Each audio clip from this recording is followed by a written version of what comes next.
Hello बच्चों, नमस्कार। Last video में हम लोगों ने पढ़ा है इलेक्ट्रिक फील्ड लाइंस। पहले वाले लेक्चर में लेक्चर नंबर 13 के अंदर हमने इलेक्ट्रिक फील्ड लाइन समझी थी। लेक्चर नंबर 14 के अंदर हमने इलेक्ट्रिक फ्लक्स समझा था। अब आप लेक्चर 15 के अंदर मैं आपको पढ़ाने वाला हूँ गॉस लॉ। पहले वीडियो के स्टार्टिंग में गॉस लॉ स्टार्ट करने से पहले कुछ क्वेश्चंस मैं आपके दिमाग में डालना चाह रहा हूँ, जिन क्वेश्चंस को अगर आप सोचोगे तो आपको क्वेश्चन सोचने के बाद क्या होगा कि गॉस थ्योरम आपको लाइफ टाइम के लिए, लंबे टाइम के लिए याद रह जाएगी, जो हम जनरली नहीं सोचते। हम सीधे स्टेटमेंट से स्टार्ट करते हैं, ऐसा नहीं करना है। सबसे पहले कि गॉस थ्योरम या गॉस लॉ जो हम पढ़ रहे हैं वो क्या काम आता है, वो क्या निकालने के काम आता है, तो उसको पहले हम लोग देखते हैं। तो हमने कहा कि हम गॉस लॉ को पहले ये सोच लेते हैं। गॉस लॉ बोल दीजिए आप लोग, Gauss law oblique Gauss theorem. या तो आपने गॉस लॉ बोला है या फिर आपने गॉस थ्योरम बोलना है, ठीक है। इसको गॉस लॉ या गॉस थ्योरम क्या होता है, तो देखिए मैं आपको अभी इसका स्टेटमेंट नहीं लिखा रहा हूं, थोड़ी देर में लिखाऊंगा। मैं बोलता हूं कि गॉस लॉ बेसिकली क्या निकालती है, इट कैलकुलेट्स इलेक्ट्रिक फ्लक्स, ठीक है। इससे हमारा इलेक्ट्रिक फ्लक्स निकलता है। इलेक्ट्रिक फ्लक्स वही जिसे हम लोग फाई से डिनोट कर रहे थे। फाई इक्वल टू हमने क्या पढ़ा था, ई इंटू ए पढ़ा हुआ था, कल पढ़ाया था मैंने। आपका electric flux phi is equal to E into A होता है, ठीक हो गया। इनका प्रोडक्ट ई और ए का प्रोडक्ट हमारा इलेक्ट्रिक फ्लक्स कहलाता है। तो हम ये ऑलरेडी पढ़ चुके हैं। तो क्वेश्चन यहाँ पे दिमाग में राइज करना चाहिए, जब हमारे पास इलेक्ट्रिक फ्लक्स निकालने का एक फॉर्मूला ऑलरेडी अवेलेबल है, तो ये गॉस लॉ या गॉस थ्योरम ऐसा क्या करने वाला है जो हमारे लिए क्लास 12th में या फिजिक्स के अंदर एक इंपॉर्टेंट टॉपिक बन जाता है। हम इसको क्यों पढ़ रहे हैं, ऐसा क्या रोल है कि भाई अगर मैंने पढ़ लिया एक बार इलेक्ट्रिक फ्लक्स निकालने के लिए फाई इक्वल टू ई है, और मैं कह रहा हूं कि गॉस लॉ या गॉस थ्योरम भी वही निकालने वाला है, then why we are studying this topic, this should be in our mind. तो देखिए आप समझिए यहाँ पे। अब यहां से हम लोग बात करते हैं गॉस के स्टेटमेंट की। गॉस के स्टेटमेंट की बात करते हैं तो अभी क्लियर हो जाएगा। देखिए, according to this law, according to this law the net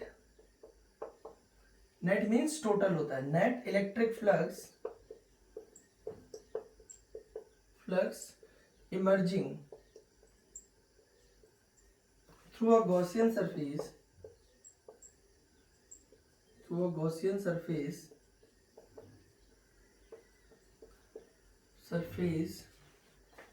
is 1 upon epsilon naught times the charge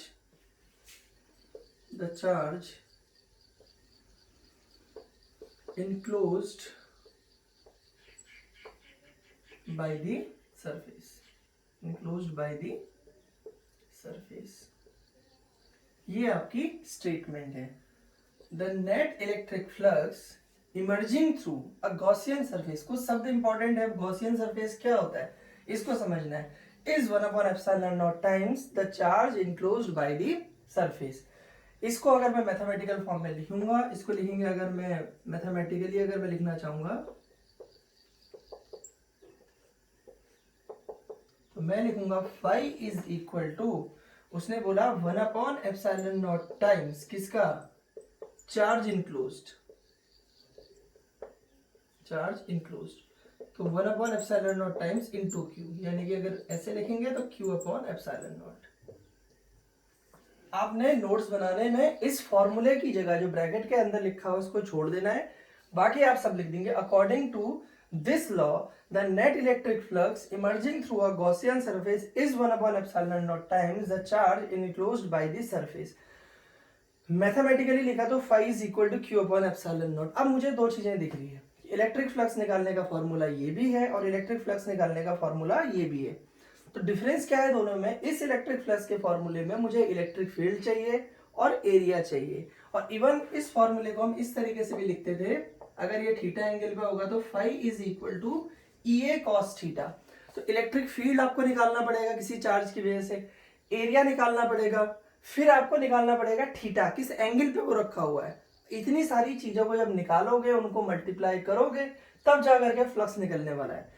जबकि गॉस थ्योरम के अंदर स्टेटमेंट क्या है बाद में डिस्कस करता हूं, सिर्फ ये देखो epsilon not is a constant, permittivity of free space है Q, मतलब आपको सिर्फ उस चार्ज की इंफॉर्मेशन होगी जिसकी वजह से फ्लक्स निकालना चाह रहे हैं, तो आपको कुछ निकालने की जरूरत नहीं है। सीधे उसने बोला 1/ε0 times the charge enclosed by the surface. मतलब आपके पास किसी क्वेश्चन को सॉल्व करने के दो तरीके हैं, एक ये वाला है, एक ये वाला है, ठीक है। या कोई काम करने के आपके पास दो तरीके हैं, एक ये है, एक ये है। इसमें इलेक्ट्रिक फील्ड निकालना है, एरिया निकालना है, थीटा करना है, फिर मल्टीप्लाई करना है, फिर फ्लक्स निकलेगा। और जबकि अगर कंपैरेटिवली चार्ज दोनों केसेस में दिया होगा तो इसमें आपको सिर्फ चार्ज की इंफॉर्मेशन होनी चाहिए, फ्लक्स निकाल देंगे।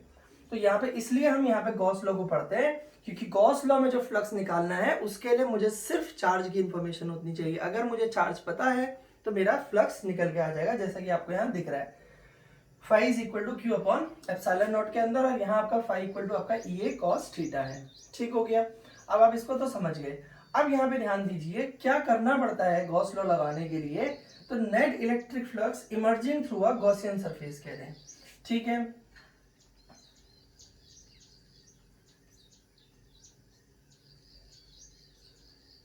देखिए यहाँ पे क्या करना है हमने, मान लीजिए कोई यहाँ पे चार्ज है, कोई चार्ज है, आप ऐसे समझ के चलो। मैं आपको एक पहले क्वेश्चन थोड़ा सा डिस्कस करना चाह रहा हूँ। देखो बहुत लंबा टॉपिक है, समझने के पॉइंट ऑफ व्यू से खाली डेरिवेशन कराना है तो मुझे 5 मिनट लगेंगे उसको कराने में, लेकिन जब हम हर पॉइंट को सोच के चलेंगे, समझ के चलेंगे, क्योंकि फिजिक्स में सोचना समझना ही है कि इसने ऐसा क्यों किया, भाई ये फार्मूला था तो गॉस फार्मूला क्यों लेके आया, क्या उसके फायदे हैं, क्या उसके नुकसान हैं। इन सारी चीज़ों को जब हम लोग डिस्कस कर रहे होते हैं तब जाके हमें चीज़ें समझ में आती हैं, तब हमारी समझ विस्तृत होती है, और तब हम लोग डिटेल में जाके सोचना शुरू करते हैं और एक सब्जेक्ट को लेकर के हमारी बेहतर समझ बनती है। अब जैसे मैंने आपको बोला कि भाई ये भी फॉर्मूला है, ये भी है। अब आप एक एग्जाम्पल क्वेश्चन दिमाग में लीजिए, आपको मैंने, आप अपने घर में देखिए, एक चीज आपने देखी होगी कि जैसे घर में हम लोग बल्ब जलाए रहते हैं, ठीक है। तो हम बल्ब जलाते हैं और कभी उस बल्ब को चेंज करके आप, मान लो आपके घर में एक बल्ब की बात मैं कर रहा हूँ नॉर्मल सा, आप CFL एक बल्ब लगा रहे हैं, एक आपके घर में 6 वॉट का बल्ब लगा हुआ है, आप मान लीजिए दूसरा उसको चेंज करके बाद में 15 वॉट का बल्ब लेके आते हैं। आपको नहीं पता कि आप बल्ब लेके आए, आपकी माता जी को नहीं पता है बल्ब लेके आए आप, ठीक है, आपने बल्ब चेंज कर दिया। तो जब 6 वॉट का बल्ब लगा होगा तो घर में देखेंगे तो क्या होगा, कमरे में लाइट कम दिखेगी, और जब आपका 15 वॉट का बल्ब लगा होगा तो चमक क्या होगी, ज्यादा दिखेगी। अब अगर उन सेम दो बल्बों को अगर मैं हवा में जाके लटका दूं, बाहर जाकर के छत में या बाहर कहीं खुले में जाके लटका दूं, जहां दूर दूर तक कोई ऑब्जेक्ट नहीं है, खुला है मतलब चारों तरफ, और दो दूर दूर लटका देता हूं, तो क्या आप मुझे बता पाओगे कि किसमें से ज्यादा लाइट निकल रही है? तो देख करके हमारे लिए बता पाना पॉसिबल नहीं है कि किसमें से लाइट ज्यादा निकल रही है। हाँ, वो बल्ब अगर कमरे के अंदर जला दिए जाए 1 बाय 1 या अलग अलग कमरों में सेम साइज के जला दिए जाए, तो जिस कमरे में लाइट ज्यादा होगी तो उसके हिसाब से हमें पता चलेगा हाँ इस कमरे की दीवारें ज्यादा चमक रही है, तो इसका मतलब यहाँ पे इस बल्ब की लाइट ज्यादा है। तो दीवारों से पता चल रहा है, दीवारों को देख के पता चल रहा है कि किस बल्ब से लाइट ज्यादा निकल रही है। तो वैसे ही अगर मेरे पास दो चार्जेस है, मान लो एक Q है, एक 2Q है, एक Q है मान लीजिए, एक 2Q चार्ज है मेरे पास, ठीक है। तो ये Q है, ये 2Q है, तो इलेक्ट्रिक फील्ड किसका स्ट्रांग होगा? ऑब्वियस सी बात है 2Q वाले का इलेक्ट्रिक फील्ड स्ट्रांग होगा। तो इसका इलेक्ट्रिक फील्ड ज्यादा होगा तो इसमें से इलेक्ट्रिक फील्ड लाइंस ज्यादा निकलेंगी, इसमें से कम निकलेंगी। लेकिन इलेक्ट्रिक फील्ड लाइंस को कैलकुलेट करने के लिए, जैसे वो बल्ब की लाइट को देखने के लिए दीवारों में चमक देखी थी, उसी तरीके से मुझे क्या करना पड़ेगा, इस चार्ज में से निकलने वाली इलेक्ट्रिक फील्ड लाइंस को देखने के लिए एक सरफेस लगानी पड़ेगी। उस सरफेस का नाम होता है गॉसियन सरफेस। समझ में आ रही बात? We draw an imaginary surface surrounding that charge. Suppose we have a charge at this point, then we are going to create a hypothetical surface that is called Gaussian surface. तो Gaussian surface उसके चारों तरफ आप बना देंगे, तो उस Gaussian surface से जितनी लाइंस निकलेंगी वो उसका सिंपली फ्लक्स हो गया।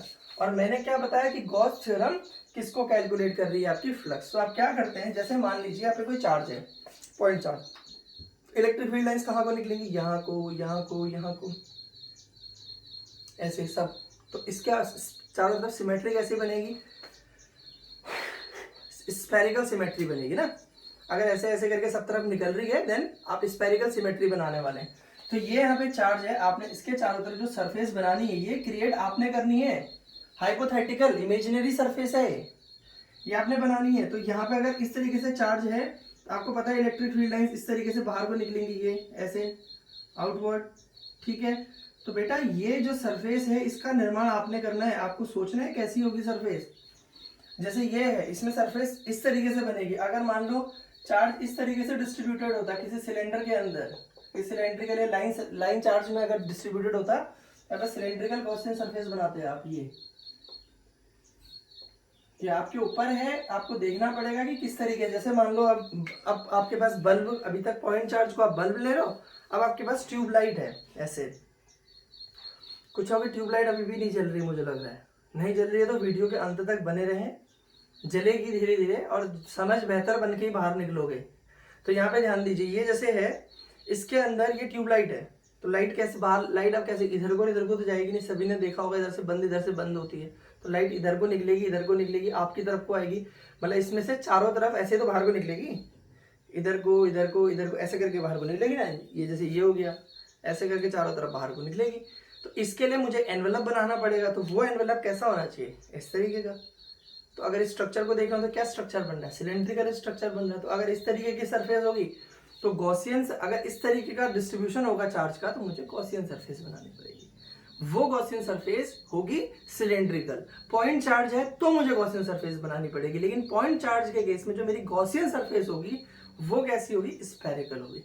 क्योंकि पॉइंट चार्ज मतलब एक बल्ब ले लो, एक बल्ब ले लो, उसको आप पतली सी धागे से लटका दो, आंख बंद करके अज्यूम करते तो बल्ब हो गया, ऐसे लाइट चारों तरफ निकलेगी, उसमें से कितनी लाइट निकल रही है इसको आपने कंसीडर करना है। तो आपने एक बड़ा सा उसके चारों तरफ क्या बना दिया, हाइपोथेटिकल सरफेस बना दी। एक एग्जांपल और है, आप जैसे फुटबॉल आपके पास है, ठीक है, उस फुटबॉल के अंदर मान लीजिए अभी मैं कहूँगा छेद करता हूँ तो लोग सोचें हवा निकल रही है, अरे भाई मान लो एक फुटबॉल है, फुटबॉल टाइप का कोई स्ट्रक्चर है, उसमें आपने एक लोहे की टाइप की या किसी मेटल सरफेस की कोई बॉडी की आपने एक फुटबॉल बनाई थी, उसके आप अंदर एक कहीं से होल करके एक छोटा सा बल्ब डाल दीजिए, और बल्ब बिल्कुल गोल है, उसमें एक पतला सा धागे से आपने लटकाया हुआ है। तो क्या होगा, वो लाइट चारों तरफ जाएगी ना, तो वो जो बल्ब लटकाया है छोटा सा आपने, दैट इज चार्ज, और उसके चारों तरफ जो आपने सरफेस बनाई है वो कितनी लाइट प्रोड्यूस कर रहा है, वो सरफेस आपकी गॉसियन सरफेस। चार्ज है तो इलेक्ट्रिक फील्ड लाइंस निकालेगा। तो इस तरीके से हम लोग इलेक्ट्रिक फील्ड लाइंस का कैलकुलेशन करते हैं।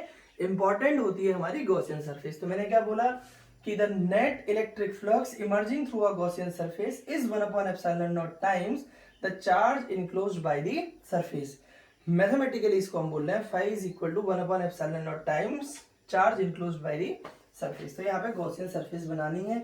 गॉसियन सरफेस आपको क्लियर हो गया होगा, और मैं समझता हूँ कि ये सारी चीजें। अब एप्सिलॉन नॉट जो है वो परमिटिविटी ऑफ फ्री स्पेस है।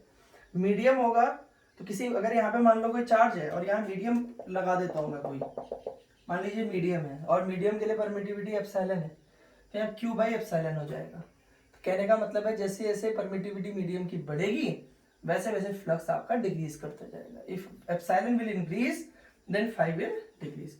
इसको आप लोग नोट कर लीजिए, स्टेटमेंट है, मैथमेटिकल फॉर्मूला इसका ये हो गया, और गॉसियन सरफेस के कॉन्सेप्ट को हमने क्लियर कर लिया। तो हमें ये समझ में आया कि भाई इससे फ्लक्स निकालना आसान है, इसमें कुछ नहीं करना है यार, सिर्फ एक इनक्लोज सरफेस इनक्लोज कर देनी है। सरफेस इनक्लोज हो रही होगी तो आपका क्यों निकल जाएगा। मान लो तो जरा अब इस फॉर्मूले की बात करते हैं। अब ये तो सीधी सीधी सरफेसेस है, यहाँ पे एरिया निकालना आसान है। अगर अब चार्ज ऐसा कुछ होता, मान लो प्लस क्यू चार्ज होता, अब ऐसी सरफेस होती तो कितना देगा, इसका कौन एरिया निकालेगा, कौन बनेगा मैथमेटिशियन यहाँ पे इसका एरिया निकालने के लिए। अगर इस टाइप की सरफेस होगी तो दिमाग खराब हो जाएगा ना। तो बॉस कह रहा है कभी भी कोई भी टॉपिक आप पढ़ रहे हैं फिजिक्स के अंदर, चीज़ें आसान करने के लिए, परेशानी लेके नहीं है। वो उसने कहा हाँ सेब गिर जाता मर जाते, आज सेब गिर जाता मर जाते तो सभी खत्म हो जाता, ना ये मोबाइल होता, ना ये लाइट होती, ना ये पंखा चल रहा होता, ना एसी होता, ना फ्रिज होता, ना ये होता, ना वो होता, दुनिया भर की चीज़ें नहीं होती अगर विज्ञान आगे नहीं बढ़ा होता। तो बेटा यहाँ पे ध्यान दो कि अगर गॉस ने नहीं सोची होती आपकी परेशानी कि यार ये बेचारे कहाँ परेशान होंगे, यहाँ ई ए निकालेंगे, टीचर तो दे देगा क्वेश्चन, टीचर ने तो दे ही देना इनको क्वेश्चन कि निकाल बेटा, जैसे निकालता है घर से निकाल लाना, होमवर्क हो गया। लेकिन उसने कहा नहीं ऐसा मत करो, फ्लक्स निकाल दो सीधे, क्यू पता होगा तो phi equal to Q upon epsilon. चुपके से बच्चा घर गया, उसने गॉस थ्योरम लगाई, गॉस थ्योरम लगा के फटक से अपना आंसर निकाला। उसने कहा ये लो सर आपका ये आंसर रहा, मुझे करने की जरूरत ही नहीं है, मैं करूंगा ही नहीं इसको। तो इस तरीके की चीजों के लिए गॉस आ गया। तो पहले सबसे पहले जरूरी है मैं गॉस को समझ लूँ तभी मैं गॉस को प्रणाम कर पाऊंगा, तभी मैं गॉस पे बेस्ड कोई भी क्वेश्चन आएगा तो नंबर ले लूंगा। तो सब प्रणाम कर लो। प्रणाम करना जरूरी क्यों है? क्योंकि हमारी परेशानी इसने काफी हद तक सॉल्व कर ली है।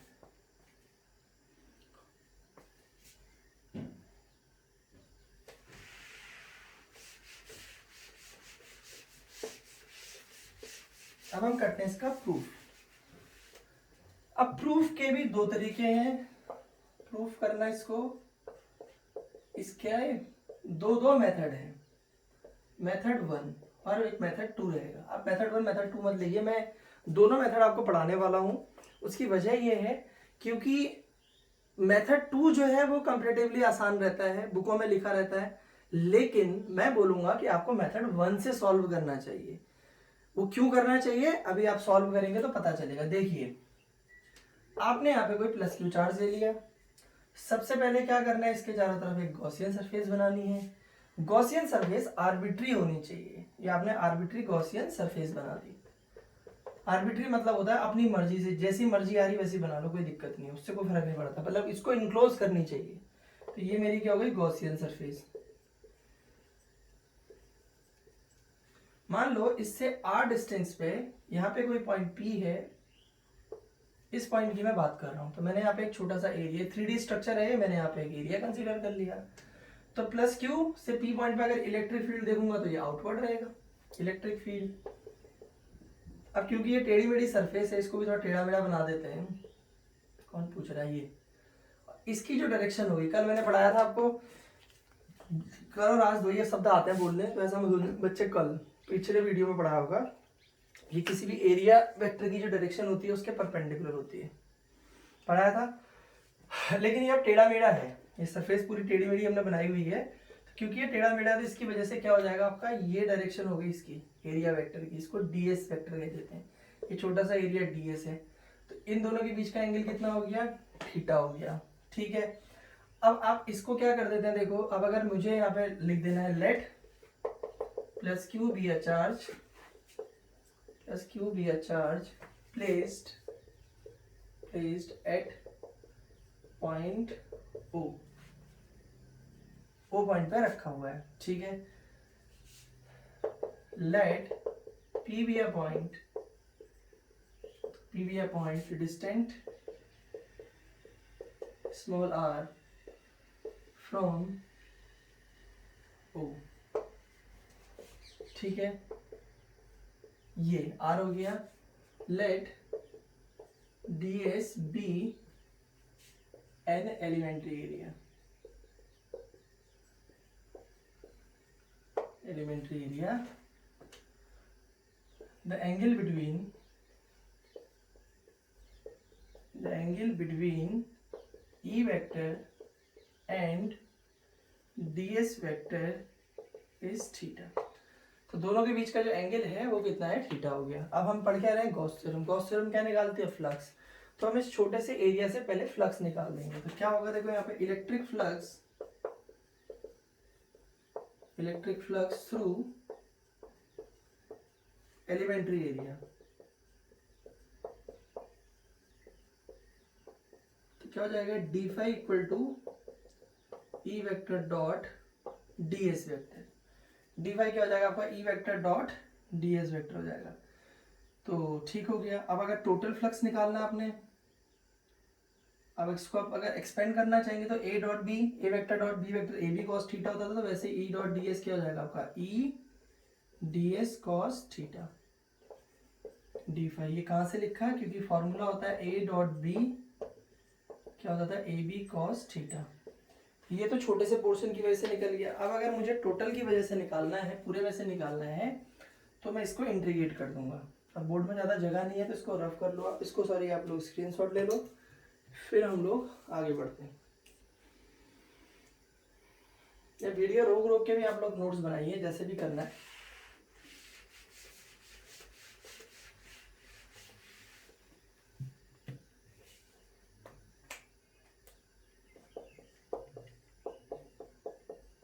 Total flux phi is equal to integration D phi, इसका इंटीग्रेशन कर देंगे।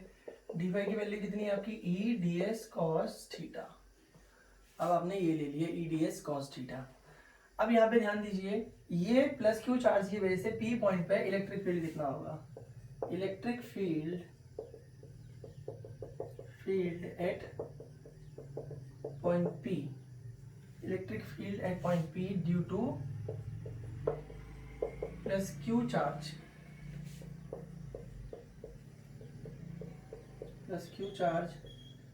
प्लेस्ड एट ओ कितना होगा, E is equal to 1/4 Q by R square. ये फॉर्मूला पढ़ लेगा हमने, 1/4 क्यू बाई आर स्क्वायर।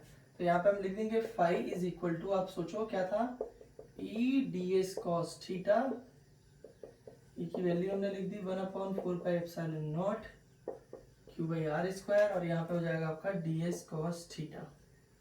ठीक है, अब हम करते गए हैं यहाँ पे 1/4 बाहर ले लेते हैं, और आप क्या करेंगे यहाँ पे क्यू भी बाहर ले लेंगे, टोटल चार्ज, यहाँ पे D S cos theta upon R square लिख देते हैं, फ्लक्स की value D S cos theta upon R square. अब इसको थोड़ा सा समझना है, D S cos theta upon R square क्या चीज होती है। ठीक है, तो इसका भी स्क्रीनशॉट ले लो जल्दी से, फिर मैं D S cos theta upon R square को समझाने जा रहा हूँ।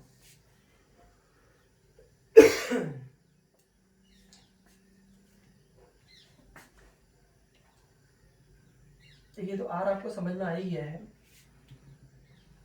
आप क्या करिए, देखिए ना, इसको यहां मिला दो इस तरीके से, इस सरफेस को इस पॉइंट से ओ से आपने मिलाया, तो यहाँ पे जो एंगल बनेगा, इस एंगल को हम लोग बोलते हैं सॉलिड एंगल। सॉलिड एंगल इसको डिनोट करते हैं किससे, डी ओमेगा से। तो अब ये तो यहाँ तक तो हो ही गया है। इसके बाद थोड़ा सा टॉपिक हम लोग सॉलिड एंगल का क्लियर कर लेंगे। जैसे आपने देखो ना, पहले एक मिनट सुनिए, आप चाहो तो लिख भी सकते हो, कोई ऐसी दिक्कत नहीं है। एंगल इक्वल टू क्या होता है आपका, आर्क अपॉन रेडियस होता है। आर्क अपॉन रेडियस, जैसे ये 2 उंगलियां मैंने ऐसे कर दी, और ये पोर्शन, ये जो मार्कर यहाँ पे जो एंगल बनाएगा, तो ये आर्क हो गई, आर्क अपॉन ये रेडियस आ गई। इसको किसी को भी लेते हैं स्मॉल डिस्टेंसेस के लिए। तो एंगल इक्वल टू क्या होता है, जो आर्क अपॉन जो रेडियस होती थी वो लेते थे हम लोग, एंगल इक्वल टू। तो जब कोई लाइन किसी पॉइंट पे बनाती है तो उसको एंगल बोला जाता है। जब कोई सरफेस किसी पॉइंट पे कोई चीज बनाती है उसको सॉलिड एंगल बोला जाता है। जैसे मान लो मैंने बोर्ड पे ये चीज बनाई यहाँ पे, ठीक है, ऐसे एक स्ट्रक्चर बनाया, एक सरफेस तो है। अब आप सोचो कि आप तक लाइनें आ रही हैं, आप तक लाइनें कैसे आएंगी, आप ऐसे सोचो ना, ये ऐसे ही तो लाइनें आएंगी आप तक, ये समझ रहे हो ना, ये फैलेगा फैलेगा फैलेगा, तो कोन तो बन रहा होगा। आप ये सोचो, यहां से एक लाइन आपके आंखों तक आ रही है, ये आ रही है, दूसरी आ रही है, तीसरी आ रही है, तो आप तक बेटा ऐसे सीधे नहीं आएगी, आप तक ऐसे करके आएगी ना। आप अपने आई को बीच के सेंटर में, इसके सेंटर पे सामने खड़े हैं आप लोग, जैसे आप यहाँ पे खड़े हैं, देखो तो कैसे लाइन्स आएंगी, ऐसे ही तो आएगी। ये लाइन है, ये लाइन है, ये लाइन है। तो आप देखिए यहाँ पे स्ट्रक्चर क्या बनते हुए दिख रहा है आपको, कोन बनते हुए दिख रहा होगा, समझ रहे हैं ना, ये कैसा बनता हुआ दिखेगा, कोन। तो यहाँ पे जो एंगल बनेगा वो एंगल सॉलिड एंगल बनाएगा। तो कोई सरफेस जो एंगल बनाती है that is called solid angle. तो यहाँ पे क्या हो जाएगा आपका सॉलिड एंगल, अगर मैं निकालने की बात करता हूं, वो होता है आपका surface area upon R square. यहाँ आर होता था, यहाँ पे आर स्क्वायर होगा। एंगल क्योंकि डायमेंशनलेस क्वांटिटी है। अब यहाँ पे सरफेस एरिया जो होगा, एरिया स्क्वायर में होता है ना, तो स्क्वायर की यूनिट कैंसिल करने के लिए यहाँ भी नीचे स्क्वायर में होना चाहिए। तो आप ऐसे याद कर लीजिए आर स्क्वायर। तो ये डिस्टेंस कितनी थी, आर थी आपकी। तो अब ये तो फॉर्मूला हो गया। यहाँ पे क्या होगा, अब यहाँ ध्यान दीजिए, सॉलिड एंगल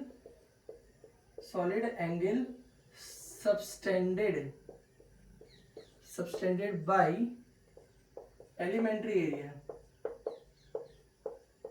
एरिया क्या, ds। ये कितना होगा, देखिए आपका D omega is equal to, यहां ध्यान दो। अब बच्चे सोचेंगे कि अभी सर ने बोला कि भाई सरफेस एरिया ले लो, तो ds की वजह से ले रहे, तो ds ले लेना चाहिए, बिल्कुल सही सोच रहे हैं, अपॉन आर स्क्वायर होना चाहिए।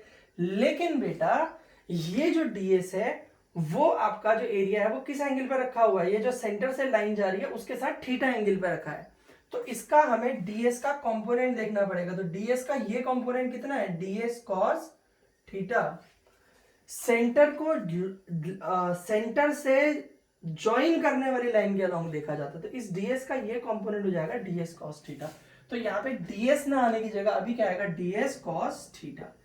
अरे हमने कहा ये तो हम समझ गए कि भाई इसकी जगह पे कितना आता है, ds cos theta upon R square को हम लोग क्या लिख सकते हैं, डी ओमेगा। तो यहाँ पे हो जाएगा आपका जो ये फाई निकल के आ रखा था, इस फाई की वैल्यू की जगह पे मैं डी ओमेगा लिख दूंगा। ठीक हो गया, ds cos theta upon R square की जगह डी ओमेगा, फिर उसका इंटीग्रेशन करेंगे। तो नाउ क्या हो जाएगा, देखिए now phi is equal to हो जाएगा आपका 1/4 pi epsilon naught Q into यहाँ पे हो जाएगा आपका डी ओमेगा। ये वैल्यू है, इसका इंटीग्रेशन हो गया। ठीक है, integration D omega equal to क्या होगा, सॉलिड एंगल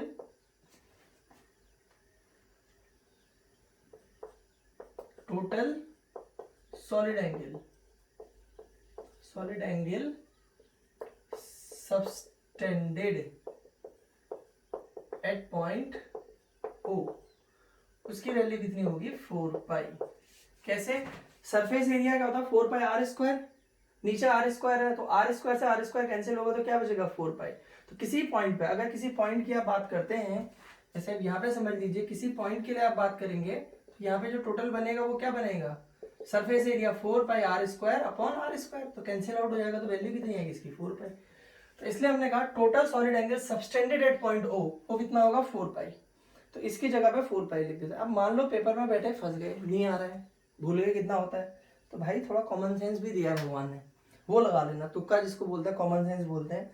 उसने कहा यार ये डी ओमेगा दिख रहा है, अब पहुंचना कहाँ है, क्यू अपॉन एप्सिलॉन नॉट तक, ये 4 पाई को हटाना है, डी ओमेगा को हटाना है, तो एक ही रास्ता है। अगर मैं अपने आप से लिख दूं कि भाई डी इंटीग्रेशन डी ओमेगा कितना होता है 4 पाई, 4 पाई से 4 पाई कैंसिल आउट हो जाएगा। तो ये भी तरीका हो सकता है। ऐसे भी छोटी छोटी चीजें पढ़ते वक्त जितना अपने आप से बात करोगे घर के अंदर पेपर देने से पहले, उतनी चीजें क्लियर होती हैं, उतना पेपर में परेशानी कम होती है। तो इंटीग्रेशन डी ओमेगा, तो इंटीग्रेशन डी ओमेगा की जगह पे कितना लिख दो 4 पाई।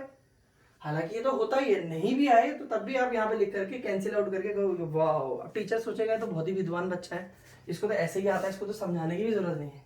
ऐसा मत करना, कोशिश ये करनी चाहिए जितना ज्यादा आप डिफाइन करेंगे उतना बढ़िया है। आप टीचर के लिए नहीं डिफाइन कर रहे हैं, खुद के लिए डिफाइन करो, खुद को सिखाना है तभी तो आगे बढ़ेंगे। तो यहाँ तक बढ़ गए, आपने फिर ये लिखा, उसके बाद ये लिखा, फिर स्क्रीनशॉट ले लीजिए। अब मुझे करना क्या है, नाउ लेके यहाँ पे वैल्यू लिख देनी है।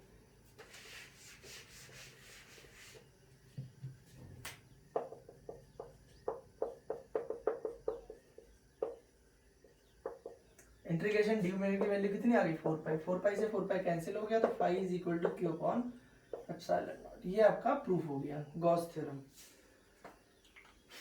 ये एक तरीका है गॉस थ्योरम को निकालने का। अब मैंने कहा था वी हैव टू मेथड्स, एक मेथड को मैंने करा दिया, अब मैं दूसरे मेथड की बात करने वाला हूँ। देखिए ये ठीक हो गया।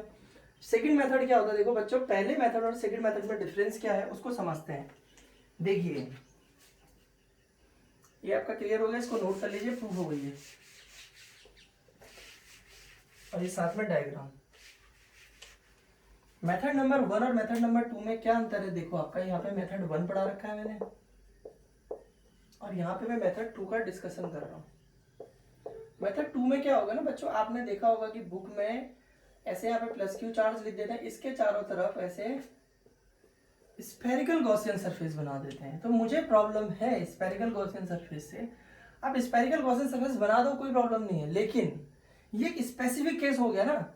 इसको मैं ये भी तो सोच सकता हूँ, अगर मेरे को नहीं आता ये सब तो मैं खाली इसे देखूं तो मैं क्या सोचूंगा, मैं सोचूंगा हाँ यार गॉस का फॉर्मूला, मैं नहीं सोचूंगा लेकिन जो विद्वान होंगे सब्जेक्ट के वो तो ये सोच सकते हैं कि भाई ये फॉर्मूला क्या आप स्फेयर बना रहे हैं, मीन्स क्या आप कह रहे हैं कि ये सिर्फ स्फेरिकल गॉसियन सरफेस के लिए होल्ड करेगा। गॉस ने तो ऐसा कहा नहीं, तो आप कौन होते हैं ऐसा कहने वाले कि सिर्फ स्फेरिकल गॉसियन। अच्छा आपको लगा कि डेरिवेशन आसान हो जाएगी तो हम डेरिवेशन को आसान बनाने के लिए ऐसा कर देते हैं, ये कोई तरीका नहीं होता है। गॉस ने कहा कि इनक्लोज करो सरफेस, वो कैसी भी होगी उससे कोई मतलब नहीं है, बस उसको चारों तरफ तुमने उसको घेर देना है चार्ज को सरफेस पे, क्योंकि phi is equal to Q upon epsilon naught, वो तो एरिया पे डिपेंड ही नहीं कर रहा है ना। फॉर्मूले में कहां पे एरिया आता है। अब कुछ बच्चों का क्वेश्चन होगा कि sir phi equal to E ए में तो एरिया पे डिपेंड करता है, हाँ करता है, phi equal to E A पे तो एरिया पे डिपेंड करता है, लेकिन phi equal to Q upon epsilon naught पे फिर दोनों फॉर्मूले कैसे से बिल्कुल सही है, क्योंकि भाई यहाँ पे खाली एरिया पे डिपेंड नहीं कर रहा है, इलेक्ट्रिक फील्ड भी है। अगर एरिया इंक्रीज करेगा तो उसको काउंटर करने के लिए इलेक्ट्रिक फील्ड उन केसेस में डिक्रीज कर जा रहा होगा। आप ये प्रैक्टिकली क्वेश्चन सॉल्व करके देख सकते हैं। एरिया डिक्रीज करेगा तो इलेक्ट्रिक फील्ड बढ़ जाएगा। तो इसलिए यहाँ पे एरिया पे डिपेंडेंसी है, लेकिन गॉस तो कह रहा है तुम पढ़ो ही मत चक्कर में, एरिया देखने की जरूरत ही नहीं है, सिर्फ क्यू पे डिपेंडेंसी होती है। तो वो ये नहीं कह रहा कि आप इसको आप स्फेरिकल बना के चलिए, वो कह रहा है कि आर्बिट्री शेप होना चाहिए। तो आप ये आर्बिट्री शेप, आपने वो कह रहा है कैसा भी ले लो, तो मैंने इसको आर्बिट्री शेप बना के डेरिवेशन करूंगा। तो वो टीचर को, जो बढ़िया बेहतरीन समझ वाले सब्जेक्ट के टीचर हैं, उसको ये समझ में आ जाएगा, यस मेरा जो स्टूडेंट सॉल्व कर रहा है उसको ये पता है कि गॉस ने जो बात बोली थी ना वो सिर्फ स्फेयर के लिए बोली है, सबके लिए बोली हुई। अब इसमें क्या होता है ना, थोड़ा सा कैलकुलेशन आसान हो जाती है। कैसे? देखो बड़ी मस्त सी आपको दिखेगी, इलेक्ट्रिक फील्ड हो गया, यूनिफॉर्म स्ट्रक्चर लिया है आपने, एक जैसा लिया है, तो भैया ये जो डीएस है उसकी डायरेक्शन भी यही हो जाएगी। अब आप सोचो जरा सा, मेथड नंबर 2 का प्रूफ कितना भी आसान हो जाएगा। देखो, लेकिन टेक्निकली रॉन्ग है। टेक्निकली मतलब मैं सोचता हूँ थोड़ा सा मुझे प्रॉब्लम है, अगर आप लोगों को नहीं लगती है तो आप इसको भी कर लो, कोई प्रॉब्लम नहीं। इन दोनों की डायरेक्शन क्या होगी? सेम हो गई। हाँ, एप्लीकेशन करूं तो मैं लगा दूं, कोई दिक्कत नहीं है। In application that is a different part. Apply कर रहा हूं, अप्लाई करने में आई एम फ्री, मैं कह रहा हूं मैं उसका एप्लीकेशन ले रहा हूं, तो मैं कुछ भी मेथड यूज करूं, क्या फर्क पड़ रहा है उससे। लेकिन जब मैं प्रूफ कर रहा हूं तो मुझे ऐसा नहीं करना चाहिए। तो प्रूफ देखो यहाँ पे, प्रूफ में क्या होगा, फ्लक्स निकालोगे आप। अब मुझे लिखने की जरूरत क्या है कि ओ पॉइंट है, आर डिस्टेंस, तो फ्लक्स क्या होगा, integration d5 integration E dot D S हो जाएगा आपका E D S cos theta, E बाहर निकल जाएगा। अब यहाँ पे क्या होता है, देखो ये फायदेमंद की है, आसान कैसे हो जाता है डेरिवेशन। देखो यहाँ पे अब दोनों की डायरेक्शन सेम है, ई और ds की डायरेक्शन सेम है, तो थीटा कितना हो जाएगा, 0। तो cos theta is equal to cos 0, cos 0 कितना होता है, 1। तो यहाँ पे सीधे आपका flux phi equal to integration क्या हो गया, ई ds, क्योंकि cos 0 cos थीटा 1 हो गया आपका। अब आपने क्या कर देना, देखो इसको इंटीग्रेशन ई बाहर ले लेना, यहाँ पे ds। अब ये सरफेस कैसी है, स्फेरिकल है, स्फेयर का इसको क्या करोगे, एरिया ऑफ स्फेयर, वो कितना होता है 4 पाई आर स्क्वायर। तो फाई इक्वल टू कितना हो जाएगा, E into 4 pi R square. Electric field का फॉर्मूला कितना होता है, 1/4 pi epsilon naught Q by R square. रख दो यहाँ पे, phi equal to 1/4 pi epsilon naught Q by R square into 4 pi R square. 4 pi से 4 पाई कैंसिल कर दो, आर स्क्वायर से आर स्क्वायर, तो क्यू बाई। बच्चे सोचेंगे यार सॉलिड एंगल कौन निकालेगा, ये कौन करेगा, वो कौन करेगा, मैं तो ऐसे ही करूँगा। कर लेना भैया, मुझे कोई प्रॉब्लम नहीं है। लेकिन टेक्निकली अगर आप हायर एजुकेशन को समझ रहे होंगे, और मैं काफ़ी लंबे टाइम से हायर एजुकेशन पढ़ा रहा हूँ, तो अगर आप समझ रहे हैं, आप रिसर्च पीएचडी किए हुए हैं, आपको समझ है टॉपिक की, तो आप ऐसे काम आसानी से नहीं करोगे। ये आप उसको स्किप करके ये मेथड अप्लाई करना पसंद करेंगे। तो आप ऐसे भी, ठीक है, आपको लग रहा है कि आप करना चाहते हो, ये भी कर सकते हैं, ऐसे इसमें आसान होगा। तो करना क्या है, अपने स्फेरिकल गॉसियन सरफेस ले लिया यहाँ पे, spherical Gaussian surface of radius R, ठीक है। उसके बाद आपने फ्लक्स निकाला, तो फ्लक्स का फॉर्मूला ई डॉट डी एस होता है, ई डॉट डी एस को ई डी एस कॉस थीटा कहते हैं। अब इन दोनों की डायरेक्शन सेम है, तो थीटा 0 हो जाएगा, कॉस 0 कितना होता है 1, ई डी एस, ई बाहर लेके आ गए, इंटीग्रेशन डी एस इसका एरिया हो गया, एरिया कितना होता है 4 पाई आर स्क्वायर, तो ये लिख दिया। और इलेक्ट्रिक फील्ड आर डिस्टेंस में फॉर्मूला क्या था, 1/4 pi epsilon naught Q by R square रखा, तो क्यू बाई एप्सिलॉन नॉट आ गया। तो आज हमने पढ़ा है गॉस थ्योरम को, ध्यान से सुनिए, चार्ज उसके अंदर एनक्लोज होना चाहिए। अभी हम नेक्स्ट टॉपिक में इसके एप्लीकेशंस करने वाले हैं, then we are going to solve numericals. तब तक बाय।